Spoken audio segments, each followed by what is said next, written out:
16 years ago tomorrow, after a full-term, supposedly perfectly healthy pregnancy, my husband and I expected to hear nothing other than, "It's a boy."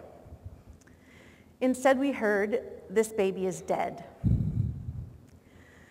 I can tell you that as humans, we have one word that supposedly covers this experience: grief.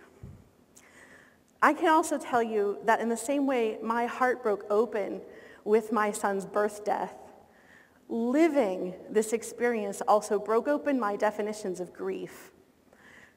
Grief really forced me to live a creative life, and even though I'm an artist, I'm not talking about art making.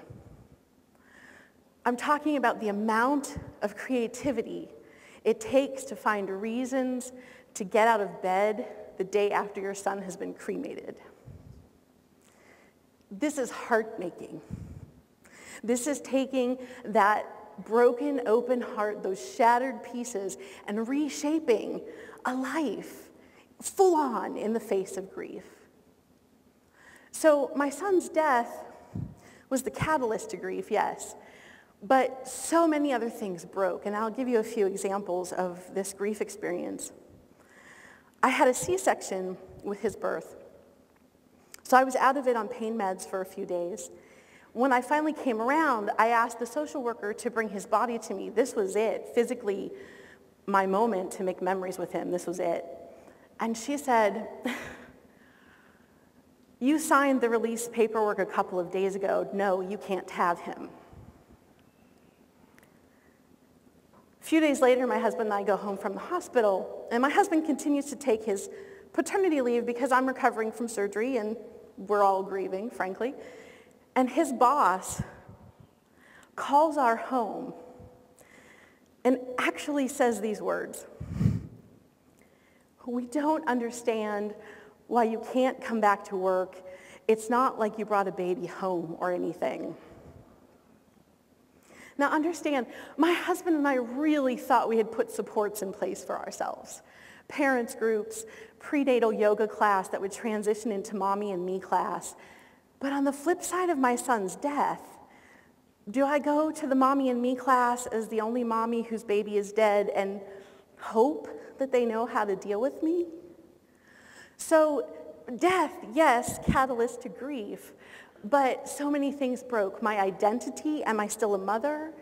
A sense of livelihood, how does my husband go back to work in that environment? Even self-care, where do we turn for it, right? Now, all of this started to get internalized. I started to take on a lot of shame. Why weren't we doing this right? Why wasn't our family healing? What was wrong with us?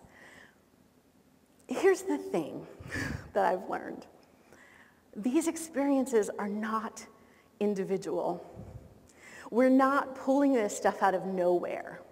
We are individuals having this grief experience, but it's always happening within a kinship system. It is always happening in social relationships, in social contracts that shape what our grief experience is going to be like, a culture of grief. And some of that is broken, and I'll give you a few examples. The DSM, closure, and professional detachment. Now, the DSM is a diagnostic manual used in mental health services that says if you're still affected by grief 2 weeks after the date of the death of your loved one, you can be diagnosed with major depressive disorder and put on medication. 2 weeks. When did we get into the business of prescribing timelines for people? And closure, this is so ingrained in the pop culture, even though there's a lot of theory and research that rails against it.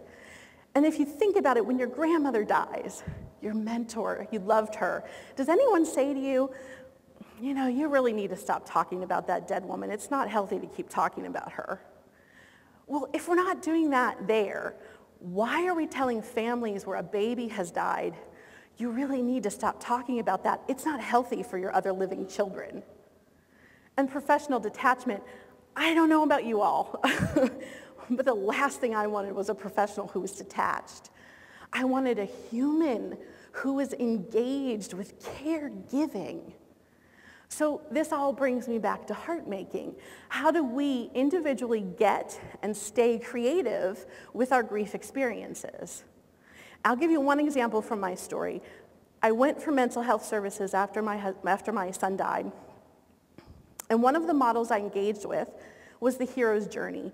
Now, really very basic, simplified fairy tale. There's a hero, he goes on a journey, he slays a dragon, he gets a reward, right? We all know this. I'm the hero. I'm on my journey, and I see the dragon coming, and he's grief. I cannot tell you how every cell in my body rejected this idea of enacting more trauma and violence to slay the dragon so I could find closure and be healthy again. This did not add up for me at all. I saw the grief dragon coming, and I wondered, if I put on music, will he dance? Does he wear dance shoes? If I take him to tea, will he wear a hat? Does he get lemon curd with his scones? Can you see? This is a completely different conversation with grief. This is a creative, ongoing conversation with grief.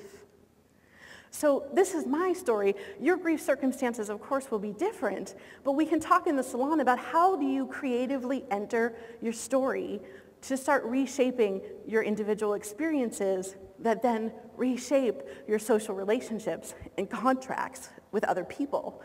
And ultimately, hopefully, will reshape the culture of grief so that we can hold the real diversity of grief experiences that we have as humans. Thank you.